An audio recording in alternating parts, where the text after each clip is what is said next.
Hello! Alors, vous êtes prêts pour la carte? Parce que là, c'est vraiment la leçon avec laquelle nous avons terminé ces cours, à part tous les blablas sur Facebook et tout ça, hein, ça ne change pas. Mais franchement, c'est là qu'il va falloir s'accrocher le plus. Je vous donnerai le modèle de la carte toute faite pour ceux et celles qui n'ont pas le courage de la faire ou pas le temps. Hein, c'est pas toujours une question de courage. Mais je vous assure que une fois que vous saurez faire ça, je vous tirerai mon chapeau, je vous promets. On va prendre sur nos motifs gratuits ceci. Les 3 cadres. Donc vous les sélectionnez tous les 3. Vous faites clic droit, copier, pour changer. Et vous allez sur une page quadrillée. Moi, je les ai déjà mis. D'accord? Je les ai déjà. Donc toujours ma page quadrillée. Alors, voilà. Donc afficher le quadrillage. Et aligner sur le quadrillage pour tracer votre rectangle. Alors, votre rectangle, vous allez tracer, donc en cliquant sur l'outil rectangle, il doit faire 14 par 16,5. Ça va? Ok. Et puis, on va prendre la forme du milieu. C'est bien celle-là que je prends. Oui, voilà. Et on va zoomer. Voilà. Et on va faire en sorte, là on va enlever, aligner le quadrillage, on va faire en sorte qu'elle soit vraiment, voyez la pointe ici au-dessus, et en dessous forcément, soit vraiment alignée sur un angle un croisement de lignes. Voilà, on est bon. Maintenant on peut remettre aligné sur le quadrillage, et on va tracer un rectangle qui, partant de ce milieu, va faire 3 cm de large. Et on va descendre. Oui. J'ai fait des pointillés tantôt et j'ai oublié de modifier ma ligne. Voilà. C'est mieux comme ça. Alors, ce qu'on va faire, on va cliquer sur notre arabesque, je ne sais pas comment vous l'appelez, sur le rectangle, et on va aller dans la fenêtre.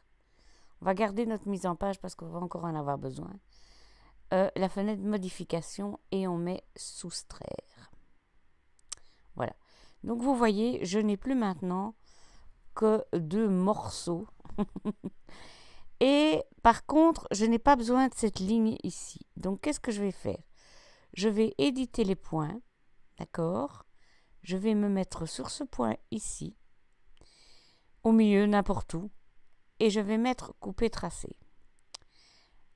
Je me mets sur le point, je le tire sur le côté. Et puis je fais supprimer point. Même chose ici. Je me mets sur le point. Supprimer point. Voilà. Et j'ai ma forme sans bord. Je fais la même chose ici. Je me mets sur un point. Couper, tracer. Je me remets dessus. Si j'y arrive. Voilà. Supprimer point. Et ici. Supprimer point. Voilà. Ce que je vais faire maintenant, je vais prendre les deux. Clic droit. Créer, tracer, composite. Comme ça, ça ne bouge plus. Alors, hop, on va revenir un peu. Voilà. Ici, on va enlever notre alignement sur le quadrillage. Et on va aller se mettre sur notre carte. Voilà. À 1,5 cm du bord. Voilà. Enfin, il faut que ma petite pointe soit à 1,5 cm du bord. Puis, je prends mon rectangle et ma forme. Je les sélectionne tous les deux. Je vais ici et je fais aligner milieu. Comme ça, je suis sûre que c'est bien au milieu. D'accord? Je prends le tout. Voilà. Clic droit. Créer, tracer, composite. Comme ça, je suis sûre que ça ne bouge plus. Et maintenant, je vais me réaligner sur le quadrillage de manière à ce que ceci et cela soient bien sur des lignes. Ce sera plus facile pour tracer mes pointillés, tout simplement. Voilà. Donc, je prends mon outil ligne. Voilà. Et je vais tracer une ligne qui part du sommet de ma carte. Ah ben voilà, il se met en pointillé tout seul, tant mieux. Donc, c'est ici pour les pointillés. Hop. Du sommet de ma carte jusque là.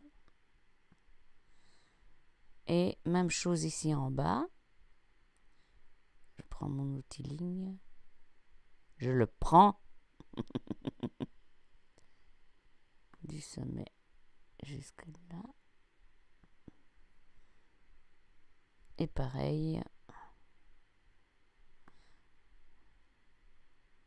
Voilà. Eh bien, figurez-vous que nous avons le gros de notre carte. Franchement, là, on a quasiment fini notre carte. On doit encore faire ce qu'on appelle les parements. Donc, ce que je vais faire, je vais grouper tout ça. Je fais un clic droit, grouper. Voilà, comme ça, je suis sûre que tout ça ne bouge pas. Et je vais mettre ma ligne en bleu pour voir ce que je fais, parce que sinon, comme on va superposer, c'est pas évident si on fait rouge. Mais non, pas toi. Mais non, pas toi. Je désélectionne. Voilà. Et je me mets en bleu. Voilà. Donc, ce qu'on va faire maintenant, pour faire le parement, on va d'abord réaligner ceci bien sur le quadrillage, le cadre en lui-même. Vous voyez, ici, je me mets bien et je fais aligner sur le quadrillage. Je vais tracer un rectangle qui a un demi-centimètre de moins que ceci.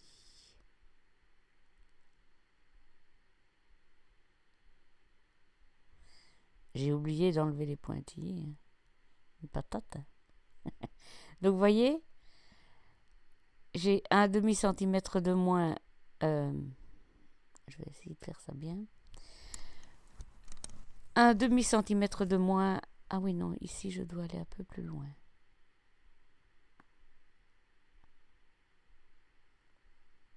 Tiens, pourquoi il ne veut pas? Attendez, hein.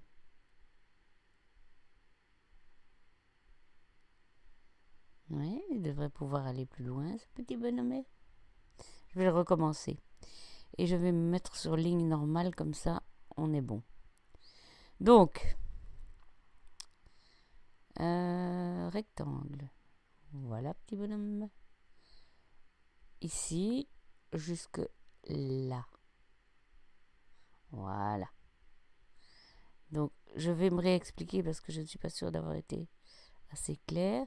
Vous voyez, je suis à un demi-centimètre du pointillé, du bord d'en haut, du bord du côté et du bord d'en bas. C'était ça que j'essayais de vous expliquer tant bien que mal. Maintenant, je vais aller chercher ma forme la plus grande. Ok.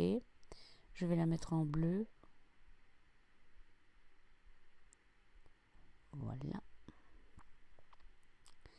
Et je vais la mettre de manière... Là, je vais devoir enlever le quadrillage. L'alignement, pardon. Le quadrillage, je peux le garder. Je vais la mettre de manière à ce que... Je vais essayer d'être claire. Vous voyez, il faut que la pointe soit sur le pointillé et que ça fasse un joli contour à ma forme festonnée rouge. On est bon.